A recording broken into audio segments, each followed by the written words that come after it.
안녕하세요. 저축을 부탁해입니다. 댓글로 문의를 주신 내용이 있어서 답변을 영상으로 준비해봤습니다. 일단 지금 4차 산업 관련된 펀드를 하고 계신데 이게 다른 펀드와 마찬가지로 종합주가 지수를 보면서 예측을 하고 싶은데 그런 지수가 있느냐라고 말씀해 주셨는데 결론은 없어요. 요거에 대한 설명 드릴게요. 두 번째 질문으로는 최근에 미중 무역 전쟁 하면서 지금 주가가 많이 떨어졌으니까 인버스 펀드를 사셨는데 수익을 내셨어요. 그런데 인버스 펀드를 하는 게 아니라 ETF를 샀다면 더 좋은 결과를 내지 않았을까라고 물어봐 주셨는데 제 생각을 물어봐 주셨는데 네, 맞습니다. ETF를 하시는 게 훨씬 더 유리해요. 그런데 구체적인 답변 드려보도록 할게요.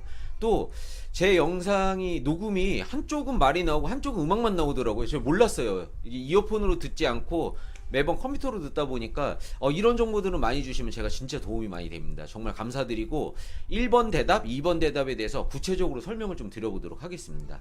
큰 화면으로 볼게요. 일단 먼저 첫 번째로 이 펀드가 지금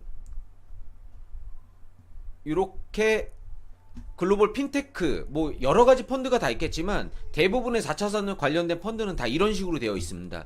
국내 비중보다는 해외 비중이 높아요. 이게 당연한 겁니다. 우리나라 뭐 4차 산업 관련된 거는 그렇게 많지 않죠. 비중이 당연히 해외가 높겠죠.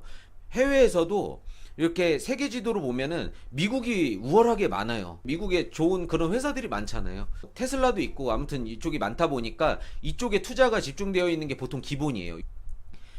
펀드 매니저는 어떻게 ETF든 이런 펀드든 어떻게 구성을 하냐면요. 미국이든 아니면 이런 남미든 아시아든 서유럽이든 아프리카든 오세아니아든 이렇게 이런 나라들의 정보기술 관련 주식 중에서도 4차 산업 관련된 기업을 사요. 금융 관련된 데에서도 4차 산업 관련된 주식을 사요.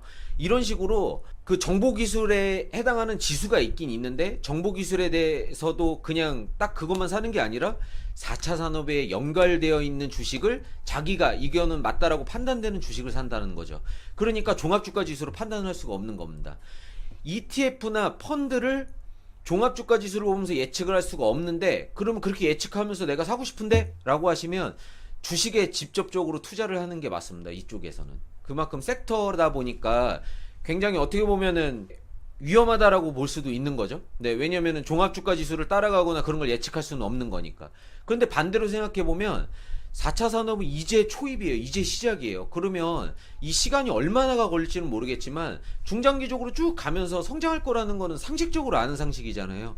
그러다 보니까 어련히 알아서 펀드 매니저가 4차 산업 관련된 데 알아서 투자했겠거니 하는 거죠. 그러면서 투자를 한다라고 바라봐 주시면 좋을 것 같아요. 그런데 단지 지금 아주 초입 단계고 시작 단계니까 지금 이 펀드를 가입하면 좋겠는데 라고 예측하는 사람들이 이 펀드를 가입한다. 요 정도 바라봐 주시면 좋을 것 같습니다.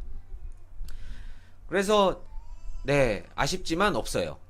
2번 질문은 펀드를 하는 것보다 ETF를 하는 게 훨씬 더 나은 겁니다. 영상에서도 몇 번 이렇게 말씀을 드리는데 어느 정도 이 궤도에 올라가시면 펀드 안 해요. ETF 하지.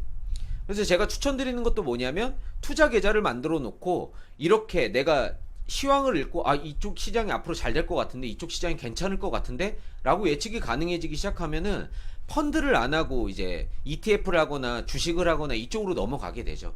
그러다가 이제 돈이 더 많이 쌓이게 되면은 실물 자산을 사기 시작을 하고 물론 제가 지금 말씀드리는 게 다 리스크 하잖아요. 그러니까 원금 손실의 가능성이 있다 보니까 나 이런 거 전혀 신경 안 쓰고 그냥 펀드로 안정적으로 정식으로 코스트 에버링 효과를 보면서 할래 라고 하는 방법대로 높은 수익을 안 바라고 하는 방법도 있죠. 그런데 그게 아니라 지금처럼 이렇게 지금 시황이 인버스가 좀 수익이 나겠는데 라고 생각했을 때 펀드를 사는 것보다는 ETF를 사는 게 맞긴 한 겁니다.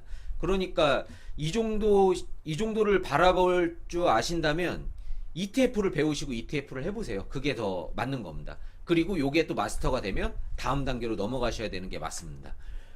제가 설명을 다 드리긴 했는데 요거를 좀 기억해 주세요. 제가 투자를 하시라고 말씀을 드리는 게 아니에요. 무조건 투자를 하셔야 되고 무조건 투자를 해야 됩니다 라고 말씀드리는 게 아니라 요런 걸 할 줄 아셔야 된다고 말씀을 드리는 거예요. 그러니까 이걸 통해서 돈을 버셔라 라고 말씀드리는 게 아니고 이렇게 매매 차익을 노려보거나 이런 매매 차익 시도들을 경험을 해보시라고 말씀을 드리는 거예요.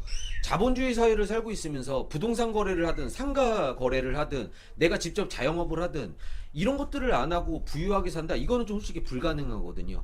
그런데 지금 그런 종잣돈을 마련해 나가는 가정 속에서 이렇게 그 매매 차익을 노려보고 이런 거래들을 해보는 이런 습관들, 연습들이 되어 있을 때, 네, 진짜 투자를 했을 때 실패를 줄일 수 있는, 어차피 자본주의 사회에서 다 똑같거든요, 투자라는 게. 그러다 보니까 제가 이렇게 해보시라고 강조를 하는 거니까, 여기서 부자가 되거나 큰 돈을 버신다라기보다 이런 경험을 통해서 내가 진짜 실력자로 거듭나는, 네, 그런 부분으로 생각해 주셨으면 좋겠습니다. 이상 마치도록 하겠습니다. 계속 문의 많이 주세요. 그럼 이렇게 답변으로 준비해 보도록 하겠습니다. 감사합니다.